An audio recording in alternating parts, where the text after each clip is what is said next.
Highlights in eyes can be tricky due to placement, size, brightness, everything. So what I like to do is kind of put a pre-highlight in there.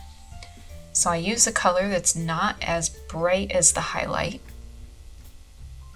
and I just start to make a little home for it. This way, this darker color is easier to manipulate.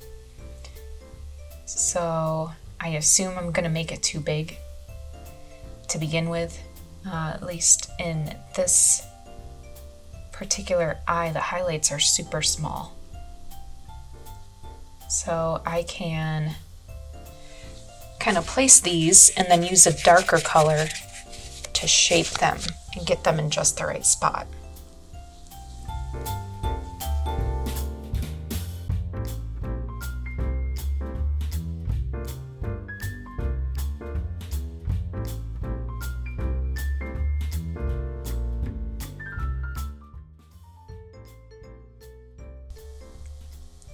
I'd like to note for this highlight,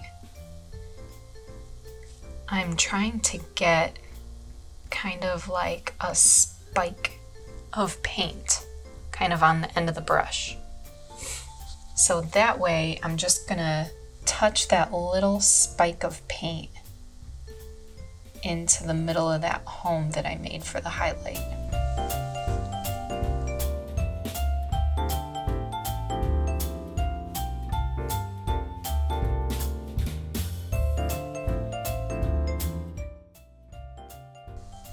Now this one that I just placed is super intense because it's literally a chunk of paint sitting there.